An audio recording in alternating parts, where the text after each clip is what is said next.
And good morning. It's 7:04 on this Friday, February 17th. It's time to head to Studio B for Coleman and Company. Well, hello, everybody, and welcome. Friday finally got here, and we're all set to go here this morning. As always, on Friday, we start out talking about Wilson Bank and Trust, and this morning we have two people here to do the commercial, as we say. Ladies first, Caitlin Walker is here, business analyst. And we have Nate Burden, Internet Branch Manager. So, Caitlin, good morning to you. Good morning. Nice to have you here. Now, you just told me you've been working at the bank for 8 years, Yes, right? sir. Yes, sir. You haven't always been the business analyst, have you? No, sir. I have been in pretty much every role on the front line, from teller to assistant manager, and then I also helped with our online channel and did some lending and account opening on that side before I moved into this role. Okay, well, Nate, you said 8 months. That's correct. What have you been the Internet Branch Manager all that time? No, started out as a lowly lender for about 90 days and got, we'll call it, promoted to the Internet Branch Manager. Well, what does that mean, Internet Branch Manager? What do you do? I'm kind of intrigued by the title, to say the least. Sure. It's essentially anything you can do on your online banking mobile app, on the computer, open accounts, open up, loans, apply for loans. We do all of that. We handle that entire portion. So do you monitor a lot of that, or you have a lot of questions that come to you about it? We do monitor. We have an entire customer base that is entirely on the Internet Branch that we manage all of their deposit accounts and all of those loans. Okay. Well, Caitlin, as business analyst, what does that mean? Well, I actually work on several different projects just as things come up within the bank. Recently, I have been working on improving our deposit account opening platform, which ties in with what Nate does. We recently vamped up our online channel so that we could offer more deposit products online, make the account opening process quicker, simpler, just looking for little efficiency gains like that. That's really where I focus. Well, I do hear a lot of people talking about doing things on the internet, and internet banking is one of those. And I guess that has really come up in the last few years. More and more people get accustomed to this, and it is very easy if you know what you're doing. Yes, sir. That's right. I used to, but I check my account just about every day. It doesn't take but a little bit to log in there and just see what activity's taking place and make sure there hadn't been any unscrupulous things that's happened. Well, I think that's probably a good idea, even that in itself, isn't it? That's correct. Yeah. So, as more and more people do this, I guess that means more job security for you. That's right. Well, tell us more about it. Let's say it started in 2019, if I'm correct on that. That's when we really saw more activity. Obviously, COVID kind of had a big impact. People started looking to the online channel more to do more business in different ways. So that was really when we identified a need to service these customers in a more in-depth, efficient manner. So in 2021, we started working on, like I said, vamping up that site and offering more products online, and went live with our new website and new online account opening platform in December of 2021. And so Nate obviously has seen a lot of growth from his side, and he's kind of the visionary of where we're going to be able to go next. Well, it sounds like, in a way, you've just begun, and I guess the sky is sort of the limit as to what could be done in this sort of thing. It's technically still in its infancy right now, and I think the bank is anticipating exponential growth. Well, how did you learn all of this. It's a process. It's not something I don't think you can absorb all this overnight. I'm still learning. It's a lot, but it's a kind of a new frontier for the bank. So we're all kind of learning as we go. And Caitlin's literally building the products that we're offering just shortly after that. So it's a lot of fun. So stay tuned. That's right. More to come. More to come, absolutely. Yeah. Well, what do you have anything to do with scams or with people trying to take advantage of others on the internet and that sort of thing? You certainly are aware that it happens. Yes, it happens bank-wide almost every day. Well, actually, every single day. Our job is to mitigate that, is to monitor people's accounts and their activity. That's bank-wide. Everything from tellers all the way to what we do to just make sure that people are not being taken advantage of and that people aren't being defrauded. But it's an ongoing process, and it takes all of us. Well, it takes all of us, and it seems like banking is quite complicated. You keep it as simple as possible, I guess. You got to keep it pretty simple for somebody like me. But anyway, it's good to know we've got you there to come up with new things, new approaches, new ways of banking, and you're right there on the cutting edge, right? That's right. Yes, sir. Okay. Well, good to have you both with us today. Caitlin Walker, the business analyst, and Nate Burden, Internet branch manager, and you both are at the main office, I take it? Yes, sir. That's correct. Over on West Main Street. Yes, sir. All right. Well, we always end by saying Wilson Bank and Trust, member FDIC, equal housing lender. Still here, still independent, still committed to you. Excellence in banking since 1987. Thank you very much. Thank you. Okay, 10 and a half minutes after the hour. And here on this Friday morning, you guessed it, it's time for our Friday Senate report with Senator Mark Pody. Good morning, Coleman. What a great day to be alive. It is good to have you with us today. Good to see you again. How are you? Coleman, I'm actually bringing gifts to you today. Oh? So, every morning I got this deal. Anybody can go buy Panera Bread, and, for like $10 a month, you get as much coffee as you want. And it's unlimited coffee and drinks, right? So I stop and have coffee there about every single morning, and when I'm on the way to the Capitol and such. But they said, we know you're going to Coleman this morning, going on the radio. And I said, yeah. And so Lisa's the manager there, and she's been always hunting for people to come work. She said, we're almost fully staffed right now. She said, I want you to bring a gift to Coleman Walker. So she brought a gift for you and everybody at the radio station. She sent me with scones to give you. All right. So you got some scones, okay, to eat and share with MJ and Billy here. We certainly will, and with Susie and whomever else may come around. Absolutely. Take one home for Helen. Okay. All right. Thank you very much. How's your week been? It's been an awesome week. By the way, I think we can all just say how thankful we are that we didn't have any tornadoes here. Might have been one touchdown in Lawrence County, I think, but I don't know of any others.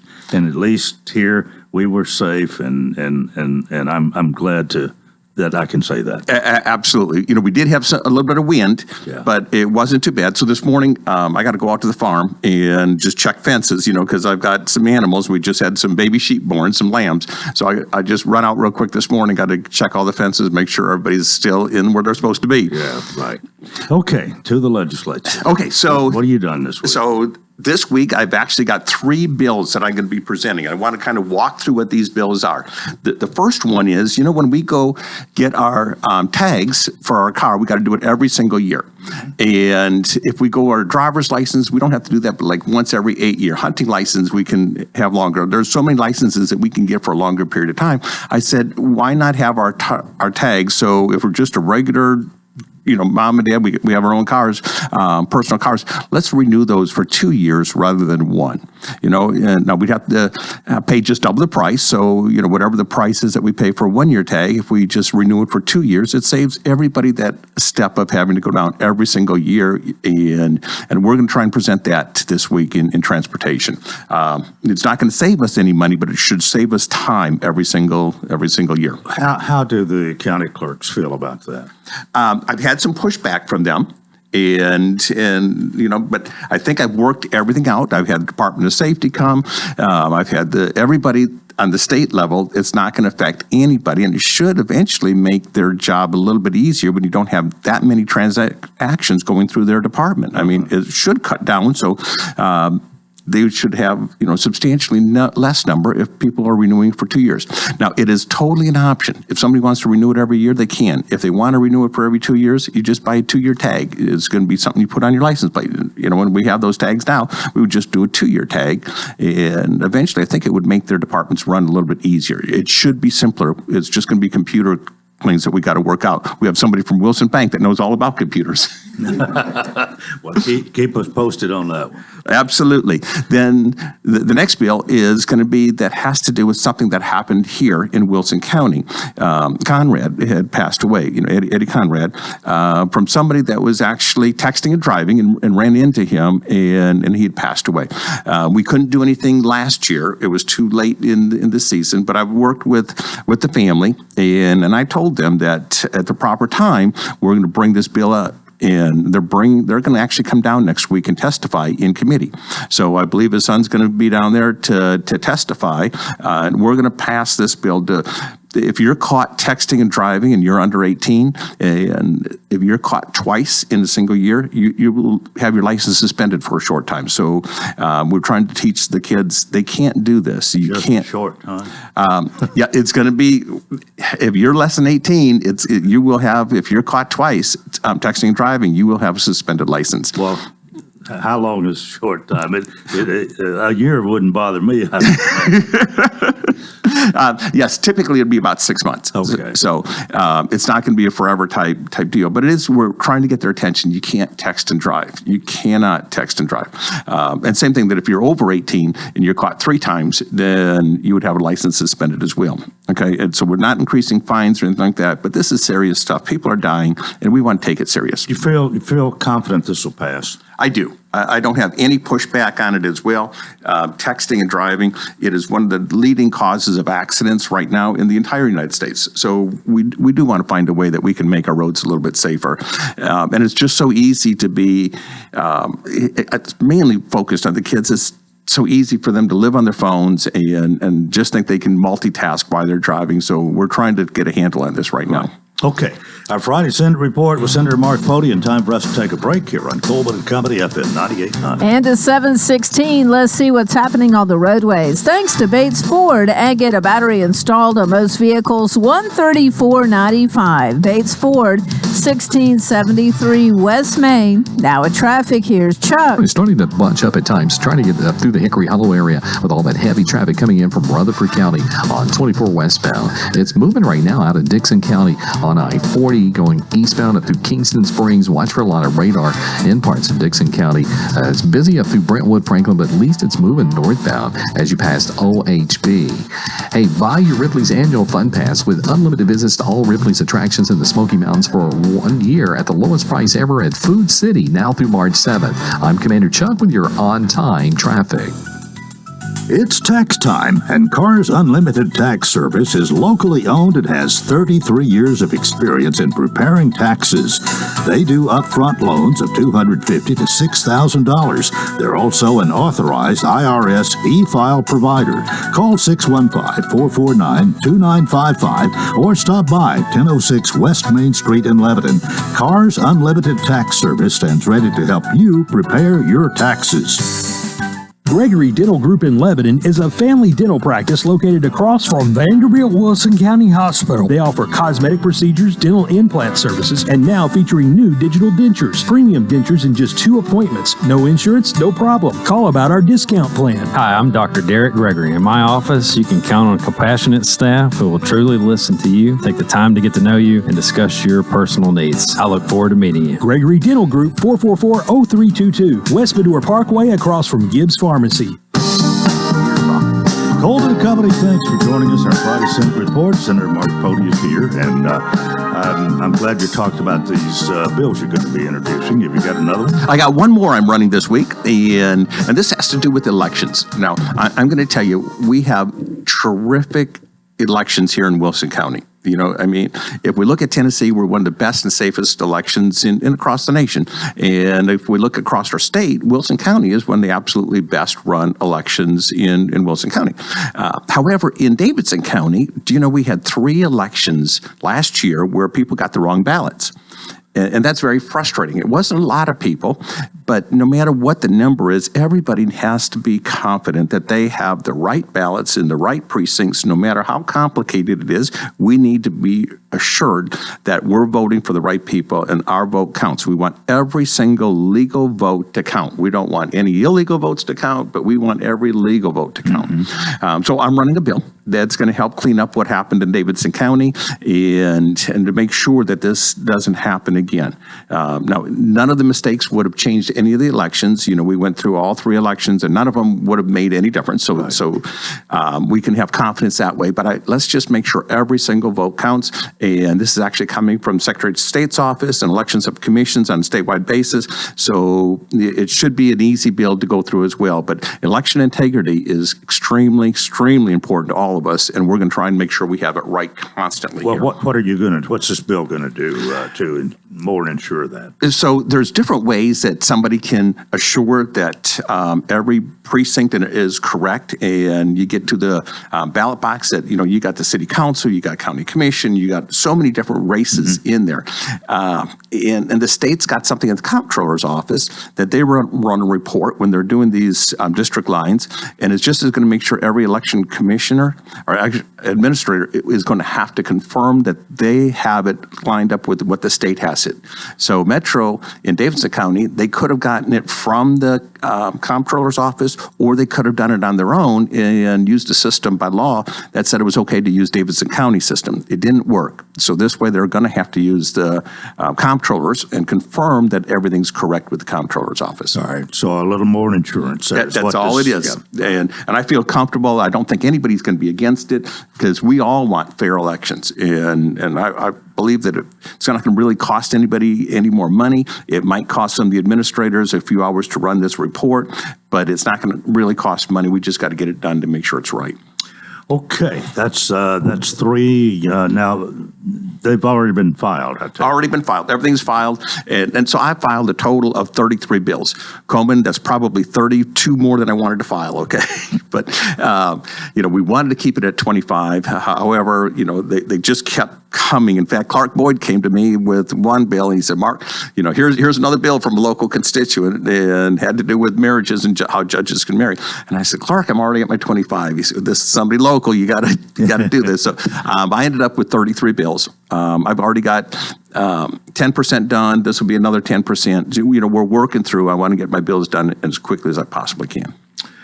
But a lot of these are they're not going to be controversial. Probably, I would think not a lot of discussion even in the committee process. That's correct. So 2 of the bills I have actually are from Lebanon. Okay, so the city council passed. They wanted to do a few changes in the charter, and so it's got to come to the state legislature to do this. So like 2 of the 33 I have would be from Lebanon, and I'll just submit them, and we'll, as soon as the House passes them, we'll pass them immediately thereafter. So it's not going to be much discussion with us because I'm going to say this is my own city, my county, my district, and I want everybody else to keep their hands off of what we do here in our own. And they pretty much let us in the Senate take care of our own areas. Yeah. I'm wondering what's happening with the additional voters in an area that you have in Davidson County. So Davidson County is a much interesting animal, much more interesting than I've been dealing with in the past because Davidson County, for example, I was in the Davidson County delegation and there was a lot of, you know, we got several senators and a lot of state reps and I was the only Republican in that delegation. So it's me and all the Democratic delegations. You stand out like a sore thumb, huh? It does. But my goal is to help build bridges there in Davidson County as well. What can we do to work together? And for example, there's a lot of bills filed.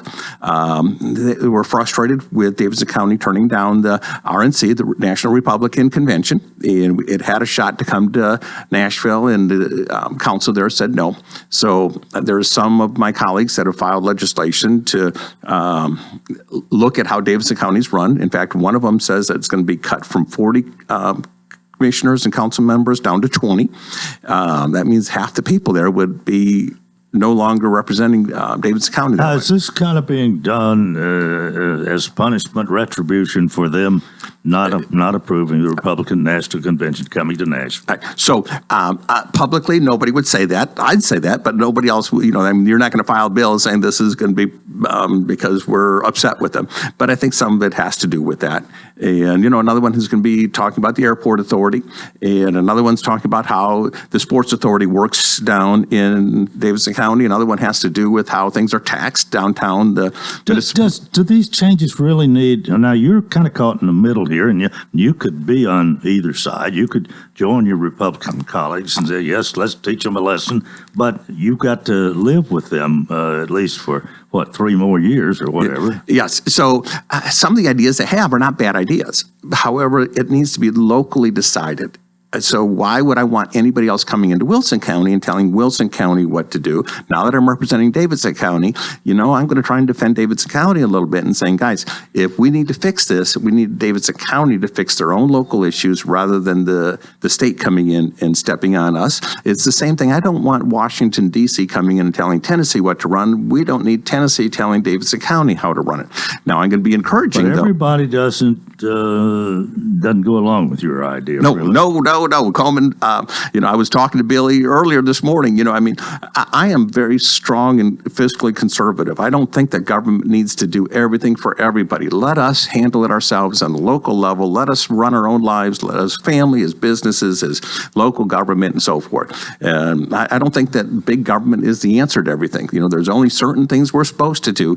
Let's do those things well and let everybody else handle their own business. Well, if they really need to, and I've wondered about this over the years, I've followed the Nashville government a little bit since it went metro 100 years ago. Well, not that long, but a long time ago. They do have a big number of people in their government there, their representatives. But I have to agree with you here that it ought to be up to them as to how large it should be. And if it needs to be cut, let them do the cutting, but you can suggest it. Yes. And it is being strongly suggested that it's maybe more than that. Well, so one of our neighbors that I used to represent was Trousdale County. Okay, so Trousdale County has 25 members on their commission, and if you look at the population of Trousdale County, the number of people per person. So if we're going to be jumping in and saying, wow, that is too many people, then would open up for Trousdale County for the same discussion of, you got too many commissioners up there. I think the more we can do to let locals do it, the better. Now, do I think 40 is too many? Personally, I do. I mean, there's only three other cities in the entire nation that have 40 or more. So we're the 4th largest in the entire nation to have that. Mm-hmm. But the locals had a referendum a couple years ago and said, do we want to cut it? And they said no. I mean, they voted on it, and they said they wanted 40. So, we got to kind of respect some of what the locals are doing as well. And we'll get down to it, and I'll try find a bridge or a compromise somewhere. What do you really think will happen here? I believe I'm going to have to. The state has the power to dictate. Oh, okay. No, there's no question that the state, because it was the state that gave the authority for Davidson County to even exist. Yeah. The state gave the authority for every county to exist and the boundaries and such and how they're run. So the state ultimately could take that power and authority away if they so choose. But I don't think that's the right thing for us to do, is to flex the muscles that way to do that if we can get the locals to make it. Now, I might be able to come up with some compromise, and that's what I'll be working with, to find a way through this so everybody at least, nobody's going to be happy, but everybody at least be comfortable. Well, what about the airport authority? Is that going to change? So, for example, right now the mayor gets to give all the appointments to the airport authority. So the bill's going to say, hey, instead of letting the mayor of Nashville have all that authority of who's on that, they're saying, maybe the governor should appoint somebody. Maybe the General Assembly, each speaker should appoint somebody out of that authority. And the reason is we give money to the to the airport. So if we're giving money, maybe we should have a say of who and how who's going to be running it.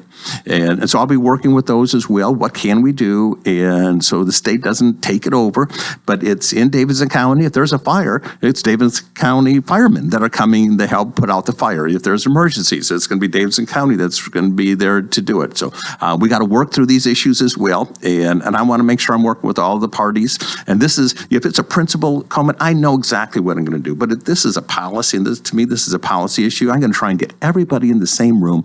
Let's walk through this and talk through it together and find a way through it that we can all have a win somewhere and compromise on these policies. This is kind of a selling issue on you. You've got to sell yourself to the Davidson County Democrats, if you will. Yes. And it's probably not an easy job, but are you making headway? You feel like you are? Absolutely. So I had almost an hour discussion with the mayor, Mayor Cooper. And he also was trying to find ways through this. I've been meeting with, in fact, next Thursday, we have a lunch, and I'm providing lunch for a lot of the leaders in Davidson County for us to find a way that we can walk through this. You know, I've asked some of the key people in the legislature as well, in the Senate, to join us so we can find a way to get through it, and without throwing anybody under the bus, how can we work through and get some of the results done? Well, that'll be an interesting thing to find out next Friday what's happened the day before. That's it. Absolutely. Absolutely. Well, we're about to end of our time here. Anything else you just got to say this morning? Coleman, I can't. I got a whole stack yet. Okay, Shorty said to tell you hi, okay? All right, Shorty. Thanks for listening. And thank you for being here. We'll look forward to seeing you next week. Absolutely. All right, Senator Mark Pody, our Friday Senate report, and that wraps up part one of Coleman and Company. But we have more, so we hope you'll keep it here. FM 98.9. And to 729, let's see what's happening on the roadways. Thanks to Bates Ford and that regular oil change, $34.95 up to 5 quarts of oil, tax and disposal, $16.73 West Main. Now at traffic, here's Chuck. Good morning. So far, so good. As far as accidents causing major problems out here, here's what we see. Heavy traffic volume on 24 westbound and through the Hickory Hollow area, coming in from Murfreesboro, Rutherford County, coming down through Mount Juliet right now. Wilson County traffic's been in pretty good shape. It's actually just now starting to get a little bit heavy as you travel 40 westbound through Hermitage, headed towards the downtown area.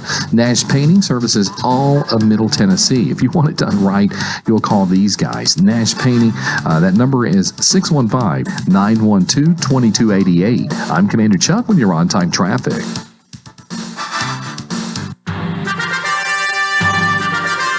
Hello, Cumberland fans. My name is Alejandro Smith from Lawton, Oklahoma, and I'm a pitcher on the Phoenix baseball team. We'll continue our homestand with a doubleheader with Northwestern Ohio, Saturday at noon, and another doubleheader Sunday at noon. You hear all the action on either WANT 98.9 FM, WCOR 1490 AM, WANTFM.com, or GoCumberlandAthletics.com. Check out the CU website for possible schedule changes due to weather. Go Phoenix. A dry and cold start to our Friday. Don't look for temperatures to warm up very much. We will only see a high of 45 degrees today with a mix of sun and clouds. Temperatures plunge to 23 degrees tonight, so check on any pipes or plants that are susceptible to freezing. This weather forecast is brought to you by Walker Auction and Realty, professional auction and real estate services. Get top dollar for your home, land, or personal property. Log on to MikeWalkerAuctions.com. They know auctions. That's a look at your forecast. I'm number one Ned.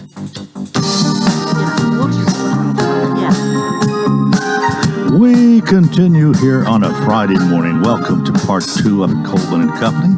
As Senator Pody, like Elvis, leaves the building. He has left the building. He has left the building. Welcome. We want to welcome the C&D team of Exit Rocky Top Realty, two of them at least, and the two that are usually here more times than not, and that would be Miss Judy and Medina.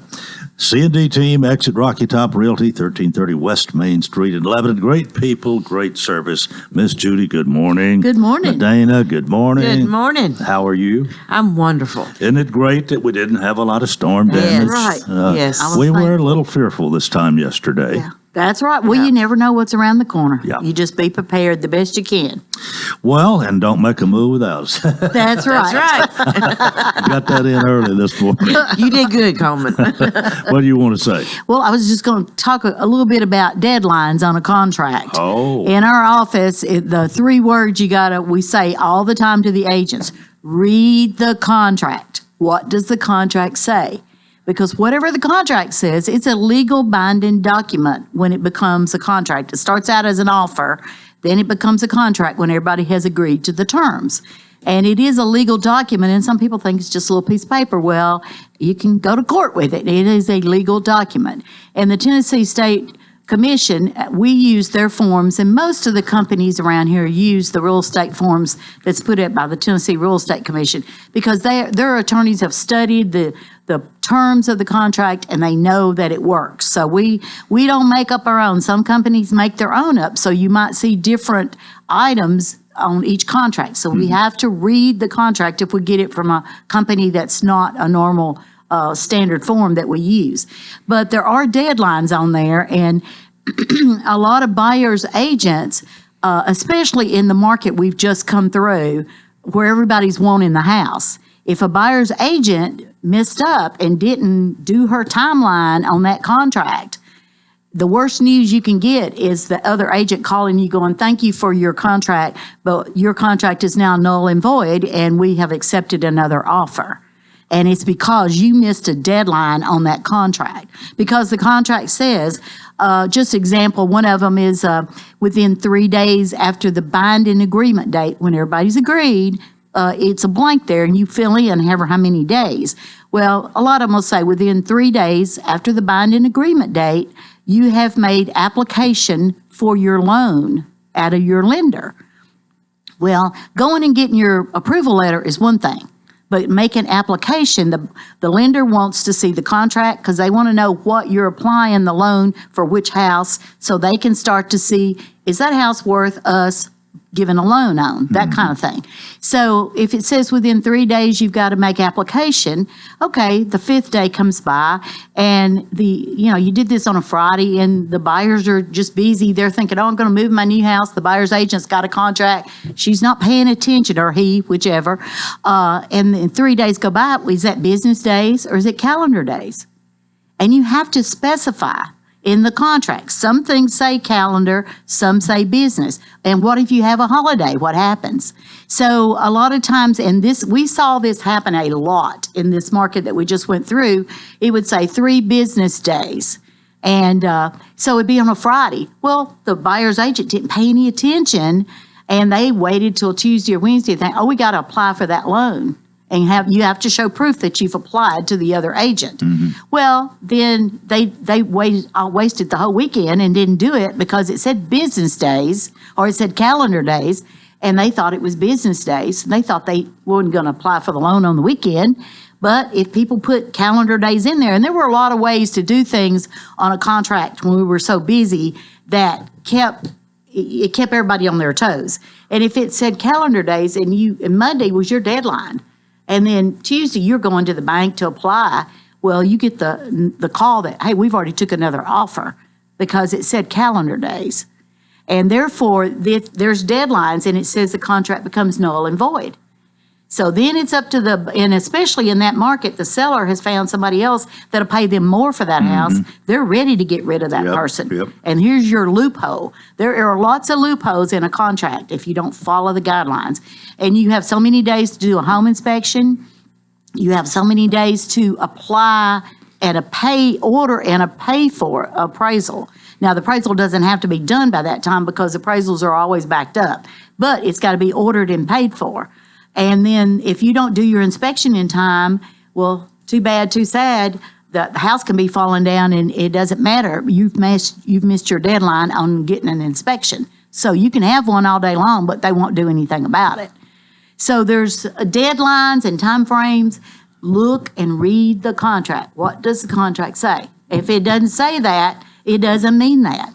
So that's what we have to kind of drill in everybody's head all the time. What does the contract say? And people read, they sign, then they're busy packing. Well, they're going nowhere because somebody else has already bought that house. Boy. And that's a bad thing if you're the buyer's agent and you get that call. Trust me. That's not a happy conversation. You ever had that happen to you? You don't have Luckily, no. No, we have time frames and we have checkoffs on calendars, and our secretary says, hey, don't forget, tomorrow's your deadline for that. You better have it done. In the beginning, Miss Judy was looking over your shoulder a lot, wasn't That's she? right. Well, we all have to learn. We never arrive, trust me. Yeah. There was always something new. I was glad she was looking over my shoulder. What you Yes. got for us today? But I want to talk about, we have an open house on Sunday. It is at 1405 Woodside Drive. It's Colonial Village, right off of Woodwind, behind the Dollar Tree, that subdivision there. Or you can come off Rocky Road off of Hickory Ridge Road. And it is 4 bedrooms, 2.5 baths, and a little bit over 2,000 square feet. And it is listed at 4,099. Okay. And so he's reduced it. And so he is ready to move on. His family has already moved out of the house to another state. And so he is ready to move on and be with his family. Okay. It has an open floor plan. It's a good all home that was built. It's only 5 years old. It's brick. It's got a fenced in private backyard. It has a 2-car garage. The bonus room is the 4th bedroom, or you could make it still the bonus room, however you want to do it. But that one will be at open house Sunday from 2 to 4.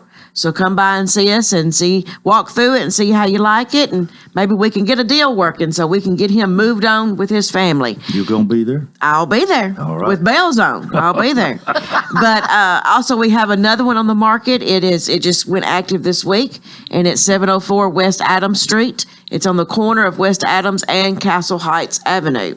And it's an investment property.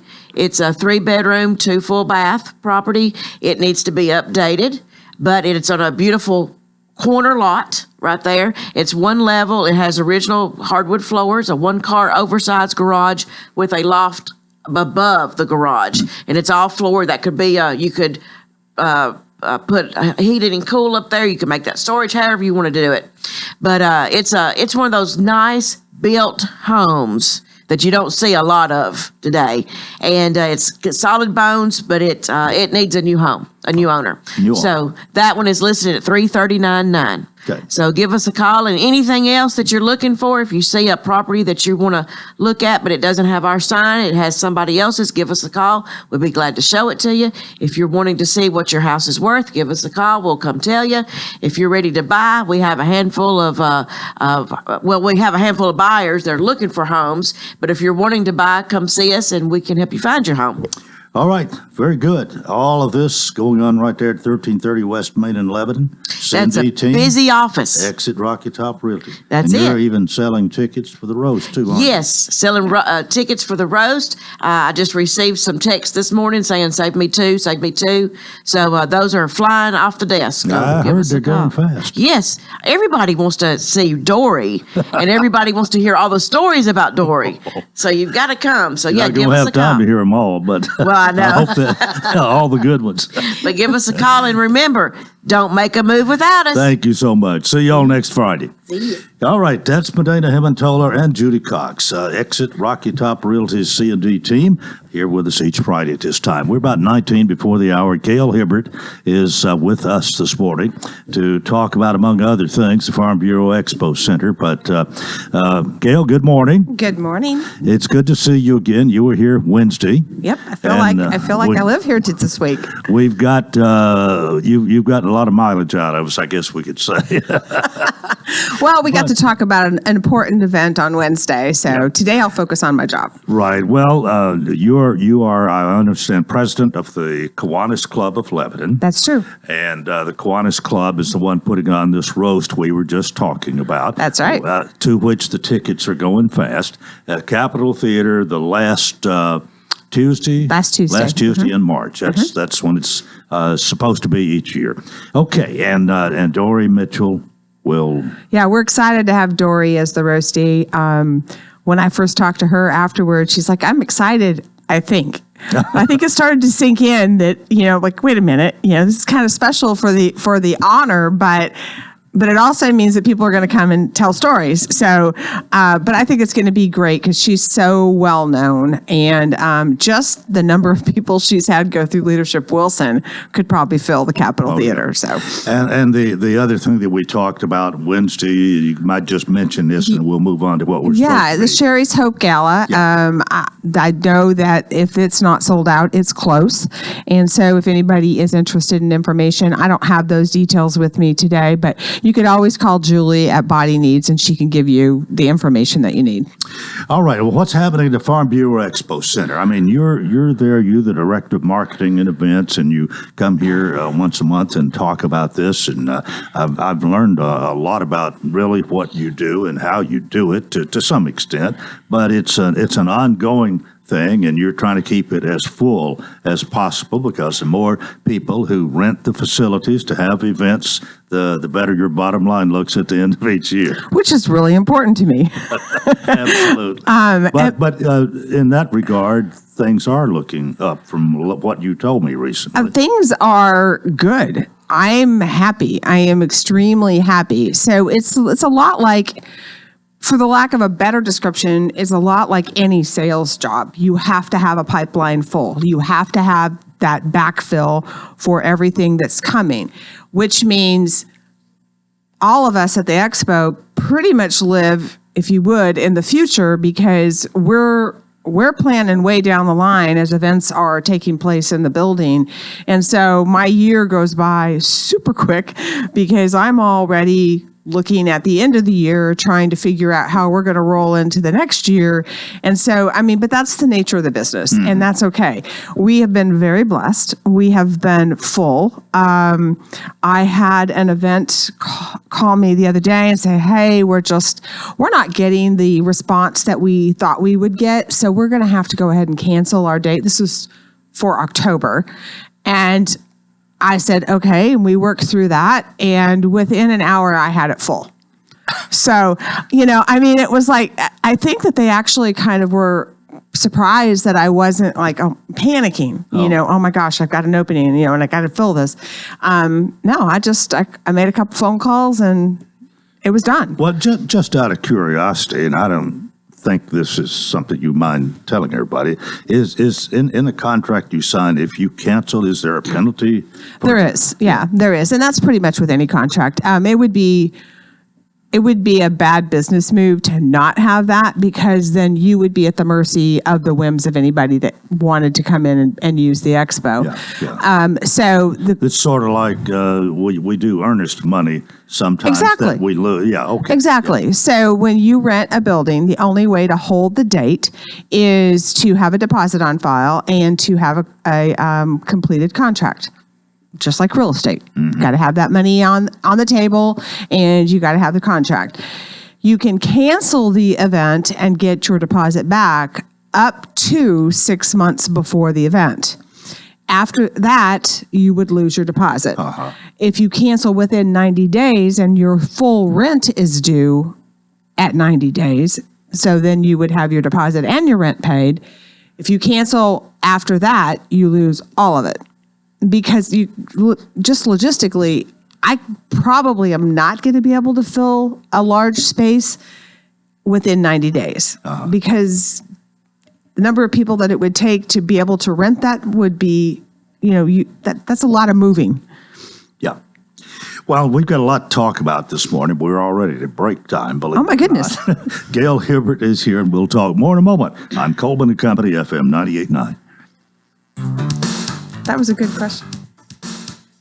And let's see what's happening on the roadways. This update brought to you by our friends at Absolute Kubota. They'll help you rent the right tool for the job. The Kubota Orange Rental Program makes it easy to rent the right equipment. Stop by Absolute Kubota, check out the U35 excavator or the SVL 75 compact track loader, 1506 West Main. Now at traffic, here's Chuck. Good morning. It's been extremely light out here this morning. You'd think it was a holiday. Traffic's just now actually starting to build a bit on 24 westbound up through the Hickory Hollow area. Steady flow of traffic continues in from Wilson County through Mount Juliet on 40 west headed towards Nashville.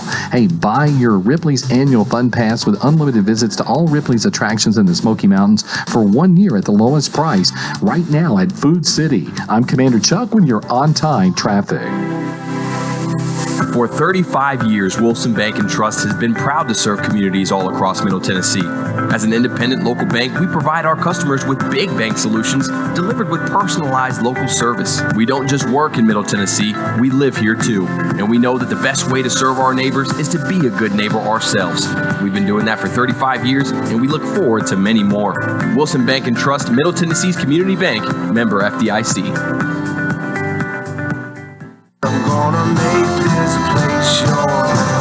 Ready to purchase your new home? Give us your list of needs and your budget, and we will start the hunt for your dream home. We are full-time real estate agents with over 44 years of experience, and we are ready to help you. There is no obligation. Call us today, and remember, don't make a move without us. Call Judy Cox or Medina Himmentoller at Exit Rocky Top Realty. C&D Team 443-3130. Coleman and Company here on a Friday morning. Gail Hibbert is with us, as I've said 2 or 3 times. She is the Director of Marketing and Events to Farm Bureau Expo Center. And what else would you like to discuss this morning? Well, it occurred to me, we talk a lot about the events in the building, and we certainly have some exciting things. We've got a Tennessee Antique Show in the building this weekend.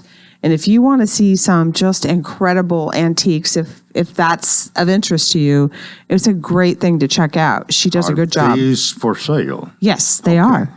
Okay. Yep, they sure are. And people are traveling from out of town to be here. So she's got a following in what she does. And she puts on a great show. And watching that whole thing come together was pretty fascinating because she actually creates a marketplace that has walls like you wouldn't know you were inside the expo. It's really very cool.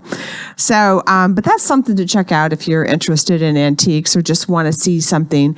A lot of people are, that's for sure. That's true. And there's money involved in it. There is some serious money involved. Right. Yeah. I would say these are all very, from what I could tell, I am not an antique connoisseur by any stretch of the imagination. If it says Tiger Oak, I'm in, but other than that, I don't know much. But I would say they were higher end antiques to be able to look at, just based off of, the price tags and stuff like that. But it's not stopping anybody from shopping. So if people know their stuff, they're out there shopping for it. And then the rest of the February, March, April-ish, most of it is dance. And I know Billy's excited because we got a gun show coming up in March. So that one we're definitely looking forward to. They don't get a date in the spring. They have been wanting one. And when that opened up, I simply made a phone call and got it filled same day as well because I knew that Rex really wanted one. So yeah, but when you're talking about the events that we have, there's more to it. It's not just the event. We work collectively. Well, we work for and we work with the county. We have a hotel system that supports us. We have the restaurants and the retail that support us. We have the gas stations for the people that travel from quite a distance to come and support us. And, it's encouraging. They're excited to have us here. We're excited to be here. We work together. We work to help them be successful. And because they're there, we can be successful because we have the resources around us to do that. And, the Ag Grounds does a great job in what they bring out to the county and the different types of events, but those are very specific types of events that they bring usually. And we bring a different type of an event. So even that dynamic works collectively together. But the expo is self-sufficient in the fact that the money that we make pays our bills and it pays our salaries. But we're pouring money into the county.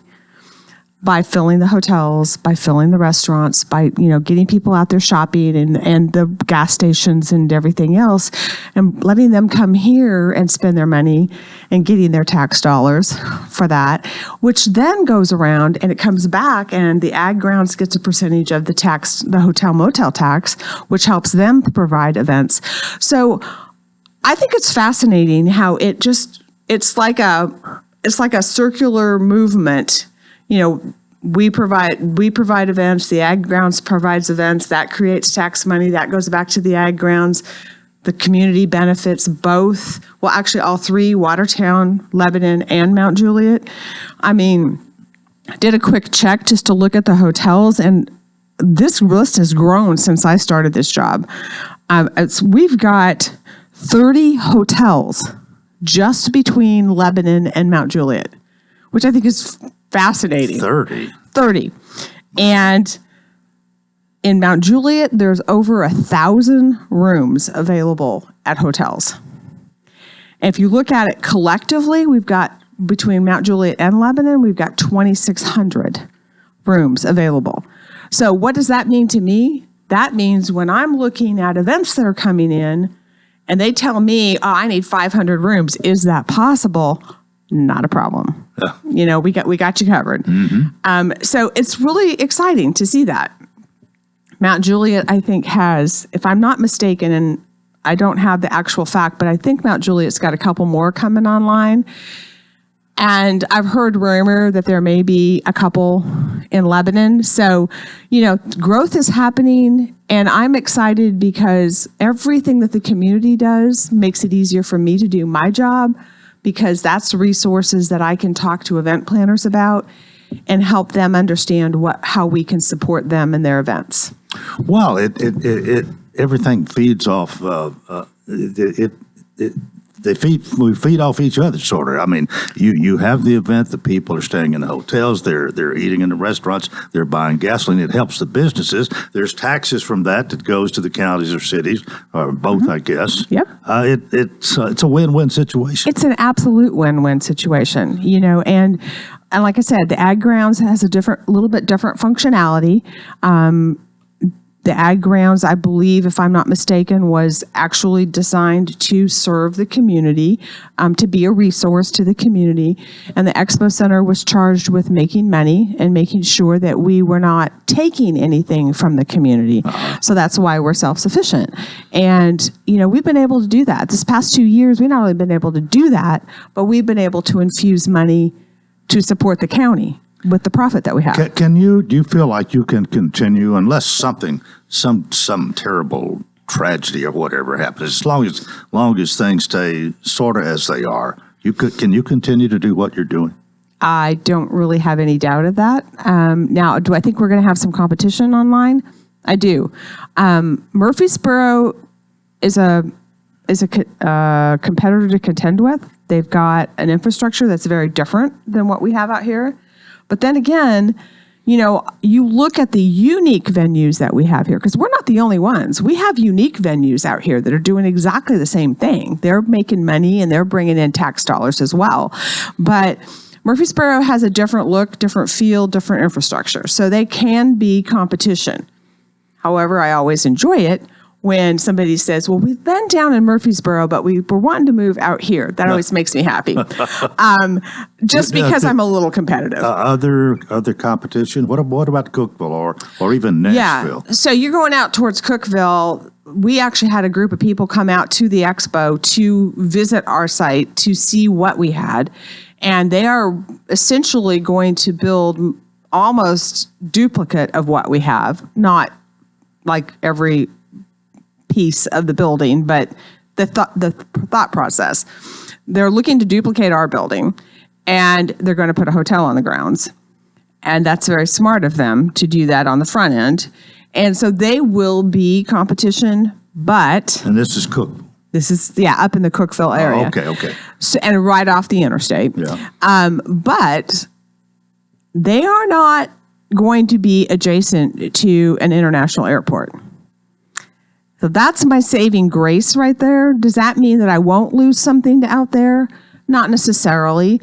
But there's a lot of business out there to be had. So, you know, just like I share the wealth with unique venues, if somebody's looking for something very specific and I can't provide that, I'm not going to try to make the expo something that's not. I am going to route them to one of these other sister facilities that are out here, you know, because even our hotels have meeting space. They have meeting space. We have unique venues. So we can pretty much cover it if we need to. Well, hopefully others would reciprocate in the same manner. That is correct. I get that a lot. Yeah. I get that a lot. The ag grounds and I do that a lot. You know, I can't help them, but they might be able to, or they can't help them, and vice versa. And then, of course, we got the Made in Tennessee building that's out there, and the ag grounds is going to be booking that. So that's another resource that's out there. So I think we're contendable. Do I think that we can corner the market? No, but I think we're contendable. Well, you did mention hotel. I did mention hotel. And in this, I hope that it's not beyond the realm of possibility sometime down the road that we might have one either on the premises or adjacent to. I mean, you know, there's pros and cons. Absolutely. Do I want a hotel out there? No question. It would make it so much easier to talk to these event planners.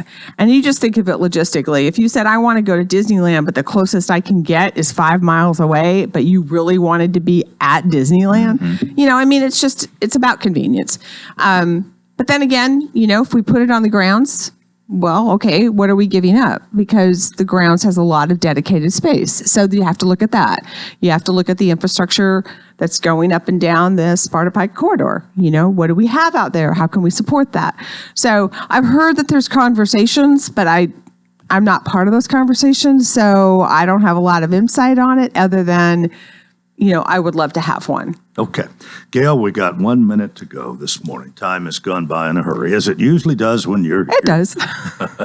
What else can we say? I would just like to thank the community for having the resources that they have that make it easier for me to do my job, and for Jason at the CVB as well. You know, we've got a wealth of unique venues. We've got restaurants that are popping up everywhere. We've got hotels. We've got activities. I mean, a lot of people don't realize, but you can do horseback riding and you can do fishing and you can do kayaking. And I mean, a lot of people don't realize that. So I just like to thank the community for supporting us. Well, we thank you for being part of our program each month, and I guess we'll see you in March. You will. If not before, for another reason. Who knows? You never know. As happens sometimes. Gail Hibbert, the Director of Marketing and Events for the Farm Bureau Expo Center at the James E. Ward Center right here in Lebanon. That's it for this Friday. I hope you have a nice weekend, and until Monday, I wish you a fantastic day.